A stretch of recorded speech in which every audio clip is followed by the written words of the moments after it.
Seth, if you do see this, I think you did a good job at your speech. I apologize if I sounded a little under the weather. I'm getting over a cold.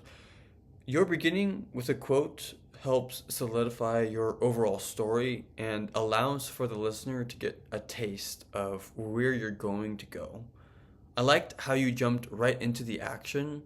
Our book, Storyworthy, talks about starting as close to the main focus of the story as you can, and I think you did a good job of starting at the right time to build up momentum to where you wanted to go.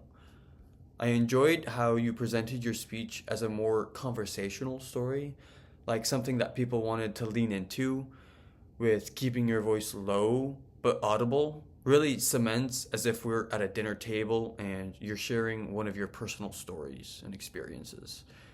I really like your microphone as it adds flavor and character, which is unique to you personally.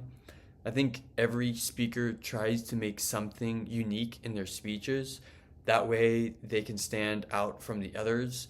And the microphone really enhances your speech and shows your character and personality, which is really good when you want people to listen and see what you have to say. I think your story overall was pretty good. I kind of claim a lot of basketball experience, but I have broken some bones before, and I remember that feeling of uselessness when trying to do physical activities afterward. The diagnosis that you got must have been really heartbreaking, especially as one who wants to be athletic. So I can certainly appreciate your story as it talks about knowing how to rightly order your desires and passions. It is a sad experience to experience this type of lesson by the Lord in such a hard and immediate way, but we know that the Lord is ultimately working for our good. After all, what we do should lead to the fear of the Lord, as Psalm 111, verse 10 says, "The fear of the Lord is the beginning of wisdom. All those who practice it have a good understanding. His praise endures forever." And I love how, looking back at your experience, you're able to see the Lord working in your life because of that moment. However, I think if you were able to offer a bit stronger of a contrast from where you started to where you finished, it could have been an even greater story.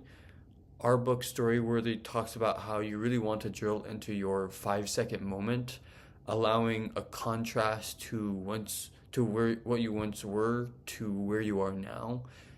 I did not really get as much of that moment in your speech, so I think if you focused a bit more on finding a time and place for that, it would have been better and enhanced it greater.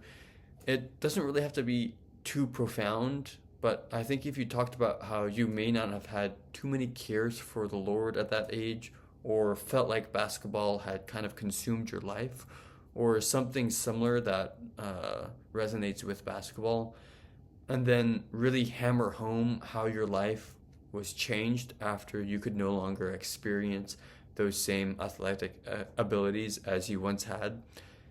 And then after talking about your depressing spiral, sort of pause, allowing just a moment for your audience to sort of lean into whatever answer you have found and then hit them with the gospel. Just some food for thought. I think you have a really good story here, but there are a few things that you may consider tweaking just to heighten it even more for the audience. Now, if you'll allow me to indulge myself in a quote, G.K. Chesterton says that a man must have just enough faith in himself to have adventures and just enough doubt of himself to enjoy them. So I hope that while your story shows your growth, you're still able to enjoy the many good things that the Lord has given you. While that may no longer be basketball, I'm sure there are other places that the Lord bestows his favor upon you. Thank you.